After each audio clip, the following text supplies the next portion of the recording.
Good morning, students. Today we are going to discuss about the solutions chapter, the colligative properties in that osmotic pressure. What is colligative properties? The properties of the solution which depends upon the number of solute particles are to be called as colligative properties. Let's see.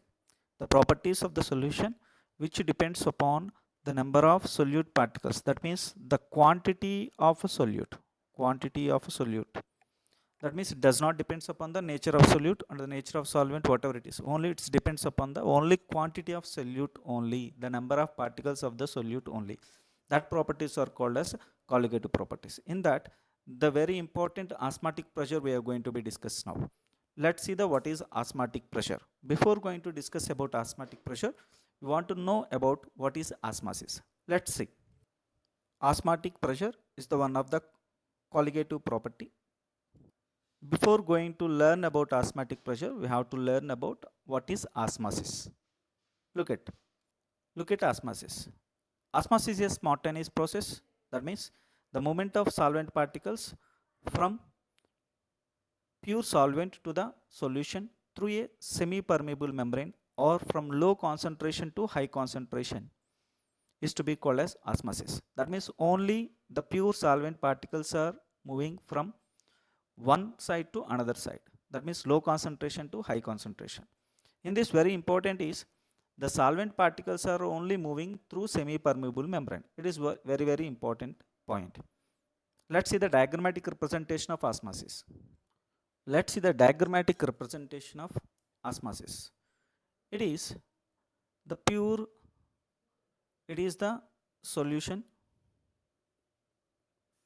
Here it is the pure solvent. In this only the water molecule is there. The water molecules through this semi-permeable membrane. This is the semi-permeable membrane. Through this semi-permeable membrane, the water molecules are moving from pure solvent, that means which is a low concentration, to the solution which is high concentration, The movement of particles from pure solvent to the solution, that is nothing but low concentration to high concentration, is to be called as osmosis process. Now, let's see the osmosis. Due to the osmosis process, the solvent particles are moving from pure solvent to the solution. Now I have to stop the osmosis. So what I have to do? I have to apply some amount of pressure on which side? Solution side. This is also one bit in our previous examination. We have to apply the pressure on which side? Solution side, or else high concentration chamber, high concentration side. The minimum amount of pressure is to be required or is to be applied to stop the osmosis is to be called as osmotic pressure. What we are going to be discuss about osmotic pressure, that is the osmotic pressure. That means to stop the osmosis, that means the pure solvent molecules are coming from pure solvent to the solution or else low concentration to high concentration. I want to stop that. What is the spontaneous process is there? To that spontaneous process I have to stop. I have to apply the pressure on which side? Solution side. The minimum amount of a pressure is to be applied on the solution side. How much minimum pressure is to be applied? That is to be called as osmotic pressure. This osmotic pressure is to be indicated with the pi, symbol, right? What happened if more than that osmotic pressure is to be applied? Then what happened? The reverse process is to be happened. That means the movement of solvent particles will move from high concentration to low concentration. If you apply the high pressure than osmotic pressure, then what will happen? The movement of solvent particles will take place from high concentration to low concentration. That means solution side to the pure solvent. This process is to be called as reverse osmosis. Simply it is to be called as RO. RO is nothing but reverse osmosis. The reverse osmosis is to be very we can use in the purification of water itself. The purification of water, RO water. RO water is nothing but it is a reverse osmosis water, right? Let's see once again. Let's see osmotic pressure. The minimum external pressure required to stop the flow of pure solvent into the solution through a semi-permeable membrane is to be called as osmotic process. Just know what we discussed. If you applied more than osmotic pressure, what will happen? The movement of a solvent particles will be takes place from solution to the solvent, that means high concentration to the low concentration. This is to be called as a reverse osmosis. So these are the definitions of osmotic pressure and reverse osmosis and osmosis. Let's take the formula of osmotic pressure.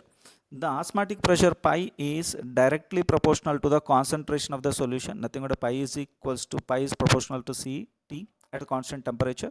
Then pi is equals to some constant CRT. R is equals to the real gas constant.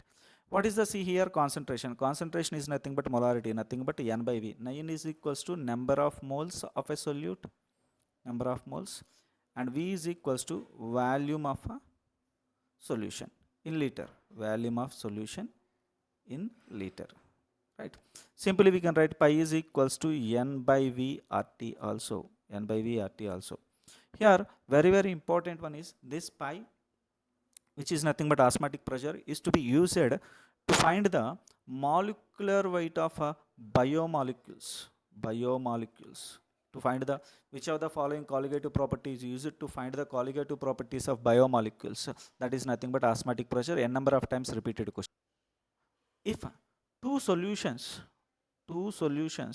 which have same osmotic pressure, that means pi 1 is equals to pi 2, it is the A solution and it is the B solution, both are having the same osmotic pressure, that type of a solutions are be called as isotonic solutions. Let's see what is meant by isotonic solutions. The solutions which have same osmotic pressure, let's see, pi 1 is equals to some C1 RT. Here the pi 2 is equals to some concentration C2 RT. Why I am using the same temperature here? The R is equals to real gas constant. Its value is to be same. It's constant. Then T is equals to the temperature in Kelvin. So now, if the same solutions which have the osmotic pressure have the same temperature, if it is the same temperature, then R and T has to be constant. Then pi 1 C1 is equals to pi 2 C2. You know already what are isotonic solutions? Pi 1 is equals to pi 2, right? Then automatically C1 is equals to C2. The isotonic solutions at constant temperature, these are having the same concentration. Very important. The isotonic solutions at constant temperature have the same concentrations. Very important it is. Normal blood cell is having the concentration 0.9% weight by volume concentration, NaCl. It is the saline water. NaCl is the saline water, right? Now the solutions or isotonic solutions means same concentration is there. The blood cell is having the same concentration with the saline water. That's why we are directly injecting to the nerve cells. Then that saline water is directly giving energy to our human body directly. So that's why we are using that saline water is 0.9% weight by volume percentage of NaCl, which is the same isotonic with the blood concentration, blood cell pressure. Basically pi 1 is equals to pi 2 means then automatically C1 is equals to C2. That means the concentration is same, then automatically pi 1 is equals to pi 2 at constant temperature. Let's see, these are having the three types of solutions like isotonic solutions, hypertonic solutions and hypotonic solutions. Very important in objective point of view. Look at this. Let's see the isotonic solution. The first one is the isotonic solution. That means the solution is outside of the cell and inside of the cell having the same concentration, C1 and C2. Both are is equals to same because these are having the same osmotic pressure, right? Then these are to be called isotonic solutions. In the isotonic solutions, there is no movement of a solvent particles from cell to solution or solution to cell is not to be happen. That means there is no movement of particles. Very important. There is no movement of solvent particles. Then come to the hypertonic solutions. Hyper is nothing but more.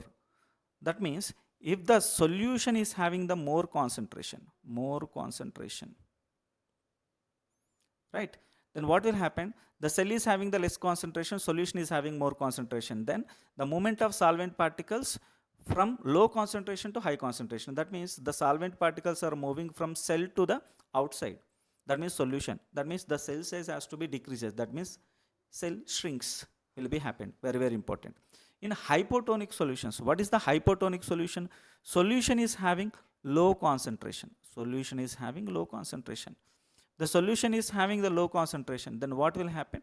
From solution to the cell, the solvent particles are to be entered.